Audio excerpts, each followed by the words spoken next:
салому алейкум бинандагони азиз, ман Ҳамроева Назира аз шаҳри Панҷкент.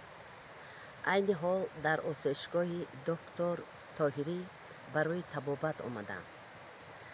Осоишгоҳи доктор Тоҳирӣ дар яке аз диҳаҳои пудхини ноҳияи Айнӣ ҷойгир буда, боду ҳавои тоза, табиати зебо,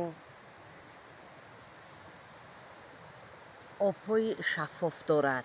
Ман дар тӯли ҳаёти худ дар чанд осоишгоҳҳо будам, аз ҷумла дар Гармчашмаи Помир, дар Зумрад, дар Масчоҳ, дар физиотерапияи Хуҷанд будам.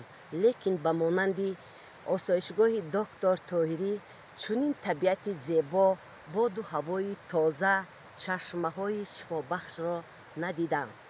Ҳар рӯз 1 соат мо бо доктор Тоҳирӣ машқҳои ҷисмонӣ мегузаронем. Машқҳои чашм, нафас, сар, даст, по, миён, аз ҷумла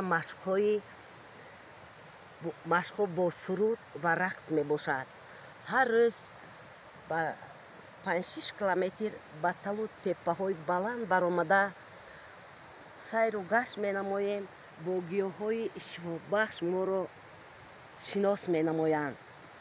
Тарзи якуми табобат дар ин ҷо бо об мебошад, ки чашмаҳои ин ҷо санги гурдаро нест намуда, фишори хунро мӯътадил мегардонад.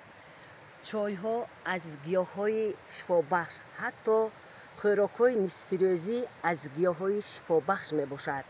Инсонро табиат табобат мекунад. Доимо бо табиат бошед. Марҳамат ба осоишгоҳи доктор Тоҳирӣ. Ура!